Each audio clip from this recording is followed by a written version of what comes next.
Վերջին տարիներին Հարավային Կովկասում ձևավորվել է մի գործընթաց, որը սկզբում ներկայացվում էր որպես տեխնիկական հարց, հետո որպես տնտեսական հնարավորություն, իսկ այսօր արդեն բացահայտ քաղաքական և անվտանգային խնդիր է։ Խոսքը մի ճանապարհի մասին է, որի անվանումը կարող է փոխվել, բայց որի շուրջ հնչող հայտարարությունները հստակ ցույց են տալիս՝ էությունը մնում է նույնը։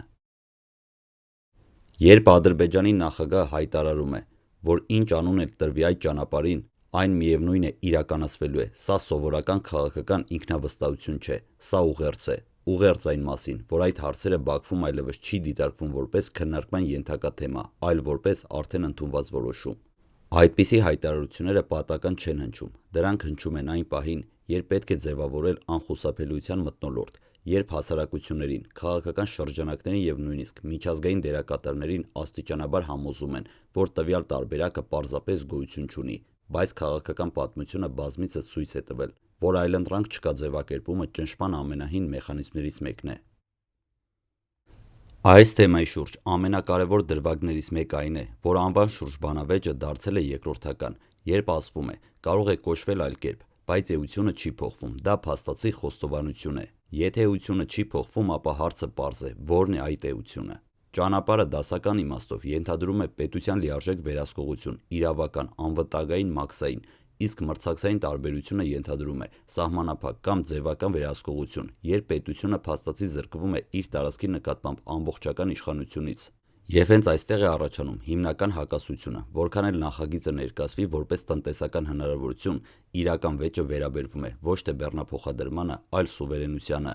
Երբ շրջանառության մեջ են մտնում միջազգային քաղաքական անուններ կամ գլոբալ օրակարգին առնչվող ձևակերպումներ, դա երբեք պատահական չէ, սա արվում է ճնշում ուժեղացնելու համար։ Ուղերձը շատ պարզ է, նախագիծը ներկայացվում է ոչ թե որպես երկկողմ նախաձեռնություն, այլ որպես ավելի լայն գործընթացի մաս, իսկ սա արդեն փորձ է մեկուսացնել հնարավոր դիմադրությունը։ Սակայն հենց այս հանգամանքն է, որ լուրջ մտահոգություններ է առաջացրել նաև տարածաշրջանի այլ պետությունների մոտ։ Իրանը բացահայտ հայտարարել է, որ նման նախագիծը վտանգում է տարածաշրջանային հավասարակշռությունը։ Սա ևս մեկ անգամ ցույց է տալիս, որ խոսքը պարզապես ճանապարհի մասին չէ։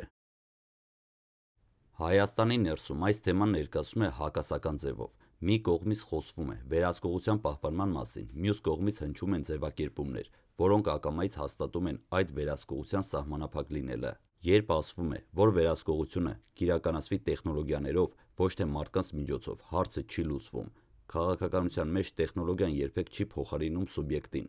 Հարցը մնում է նույնը՝ ով է որոշում ընդունողը, ում իրավասության տակ է այդ տարածքը, ով է կրում պատասխանատվությունը։ Եթե այս հարցերը չունեն հստակ պատասխան, ապա ցանկացած խոստում դառնում է ձևական։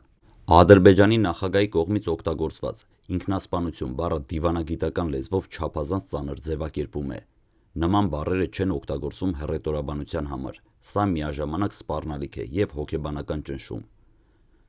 Սպառնալիք, որովհետև հրաժարվելու դեպքում ակնարկվում են ծանր հետևանքներ, հոգեբանական ճնշում, որովհետև հանրությանը ներկայացվում է մի պատկեր, թե այլընտրանքը կործանումն է։ Սա դասական մեխանիզմ է՝ ընտրությունը ներկայացնել որպես գոյություն չունեցող։ Վերջին տարիներին հաճախ է խոսվում խաղաղության դարաշրջանի մասին,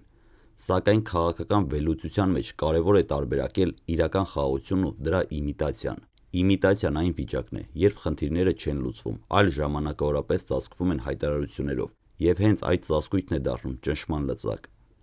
Եթե Հայաստանը հրաժարվի պարտադրված մոդելից, այդ իմիտացիան կարող է շատ արագ փլուզվել։ Չի կարելի անտեսել այն փաստը, որ Ադրբեջանի զինված ուժերը գտնվում են Հայաստանի ինքնիշխան տարածքի որոշ հատվածներում, սա փոխում է ցանկացած բանակցության բնույթը։ Երբ մի կողմը խոսում է խաղաղությունից, իսկ մյուսը կանգնած է քո տարածքում զինված ուժերով, դա այլևս հավասար երկխոսություն չէ։ Այս փուլում արդեն պարզ է դառնում, որ այս գործընթացը ոչ միայն տնտեսական կամ ենթակառուցվածքային նախագիծ չէ, այն քաղաքական, տարածաշրջանային և ռազմավարական քայլ է, որը ուղղված է Հայաստանի վերահսկողության ու տարածքային ինքնիշխանության սահմանափակմանը։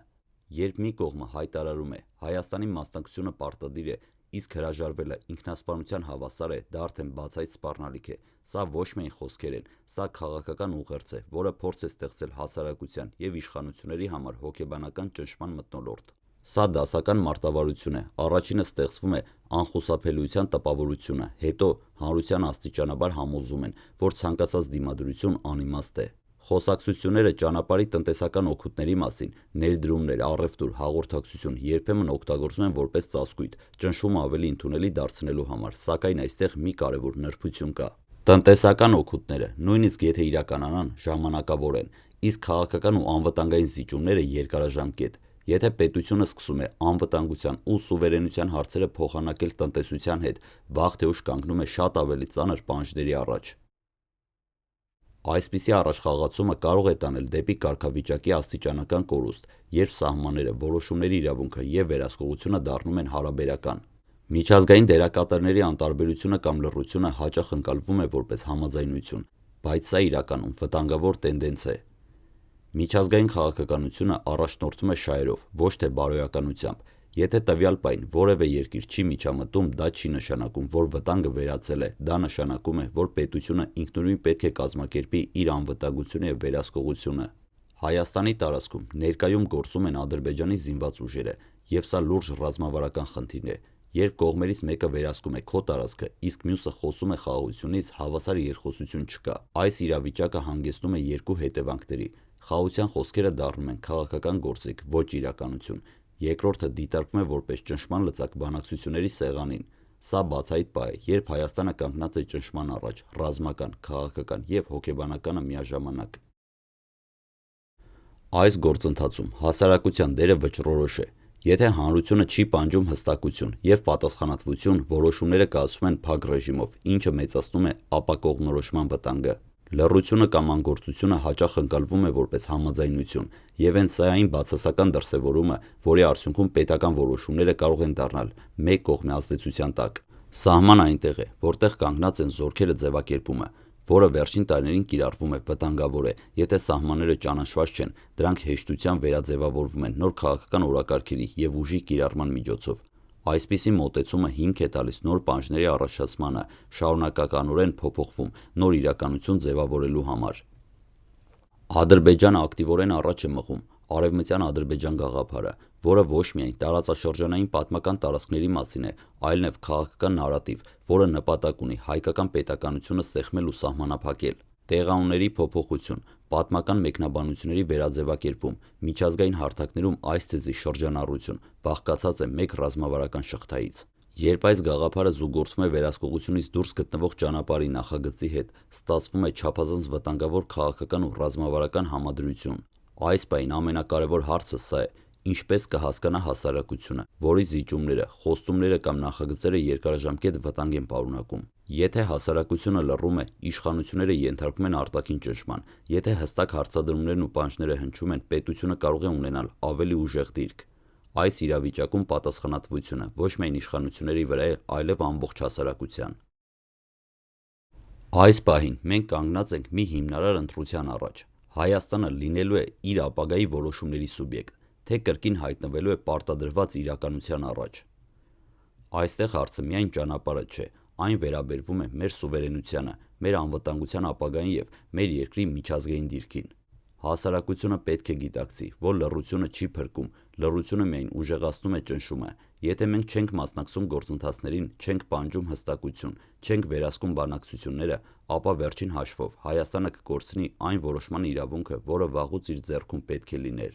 Այս տեսանյութը ցույց է տալիս մի պարզ ճշմարտություն։ Խոսքը մի ճանապարհի մասին չէ, խոսքը երկրի ապագայի, սահմանների եւ ժողովրդի անվտանգությունը ապահովելու հնարավորության մասին է։ Մի կողմից տնտեսական խոստումներ, ներդրումներ, հաղորդակցություն, մյուս կողմից ռազմավարական ճնշում, օկուպացիա, միջազգային վերահսկողություն։ Եվ հենց այստեղ է ընտրության պահը։ Արդյոք մենք պատրաստ ենք միայն ձևական մասնակցություն ունենալ, թե պահանջելու ենք իրական վերահսկողություն եւ ճշգրիտ սահմաններ։ Հիշեք, պատմությունը մեզ սովորեցնում է, այն ժողովուրդները, որոնք լռում են ճնշման առջև, հաճախ կորցնում են ավելի շատ, քան կարելի էր կանխատեսել։ Այս տեսանյութը պետք է լինի կանչ յուրաքանչյուրին իմանալու, հասկանալու, խոսելու եւ մասնակցելու, որովհետեւ ճակատագիրը երբեք չի սպասում։